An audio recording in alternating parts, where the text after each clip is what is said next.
हिते मस्जिद है, नमाज़ूं थियनि थियूं, रमज़ान शरीफ़ में तुरावियूं थियनि थियूं। उन खां अलावा सॼो ॻोठ पाड़ो इलाइक़े जा माण्हू आहिनि।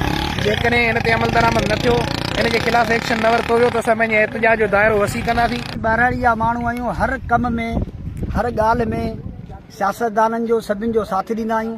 छा असीं इंसान न आहियूं? छा असीं गंद किचिरे जी पैदाइश आहियूं?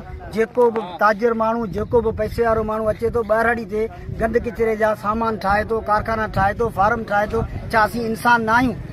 असांखे सिर्फ़ु गंद किचिरे जो हिकिड़ो ढेर सम्झो वियो आहे, जंहिंजे करे अहिड़े बदबूदार जिते मख आहे, जिते मां न खाधो था खाई सघूं, न वेही था सघूं, न सुम्ही था सघूं। असांजो कहिड़ो ॾोह आहे?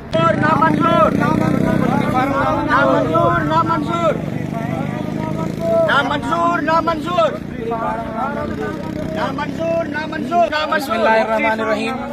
असां सभु हिते हिन फारम जे ख़िलाफ़ गॾु थिया आहियूं। हीउ त असांजो अॼु मामूली हिकिड़ो पुरमन जेको सो एहतिजाज आहे। असांजो मुतालबो आहे असांजी ज़िले इंतिज़ामिया खां त महिरबानी करे हिन जे ख़िलाफ़ नोटिस वरितो वञे ऐं असांखे जेको सो हिते जे ॻोठाणनि खे, हिते जे रहवासियुनि खे एतमाद में वरितो वञे। हिते मस्जिद आहे, नमाज़ूं थियनि थियूं, रमज़ान शरीफ़ में तुरावियूं थियनि थियूं। उन खां अलावा सॼो ॻोठ पाड़ो इलाइक़े जा माण्हू आहिनि। जेकॾहिं हिन ते अमल दरामद न थियो, हिन जे ख़िलाफ़ एक्शन न वरितो वियो त असां पंहिंजे एहतिजाज जो दाइरो वसी कंदासीं ऐं शायद किथे को एहतिजाजी मुज़ाहिरो बि करियूं, को रोड ब्लॉक करियूं।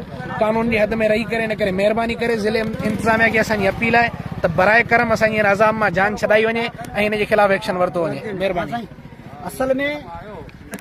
असल में अर्ज़ु इहो आहे त असीं ॿाहिराड़ी जा माण्हू आहियूं, हर कम में हर ॻाल्हि में सियासतदाननि जो सभिनि जो साथ ॾींदा आहियूं। छा असीं इंसान न आहियूं? छा असीं गंद किचिरे जी पैदाइश आहियूं? जेको बि ताजिर माण्हू, जेको बि पैसे वारो माण्हू अचे थो ॿाहिराड़ी ते गंद किचिरे जा सामान ठाहे थो, कारखाना ठाहे थो, फार्म ठाहे थो। छा असीं इंसान न आहियूं?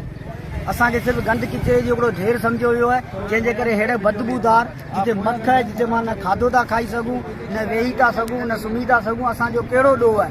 असां इंतिज़ामिया जो मुतालबो कंदासीं त अगरि हीअ शइ ग़लति हुजे त भले हिन ते एक्शन न खयो वञे।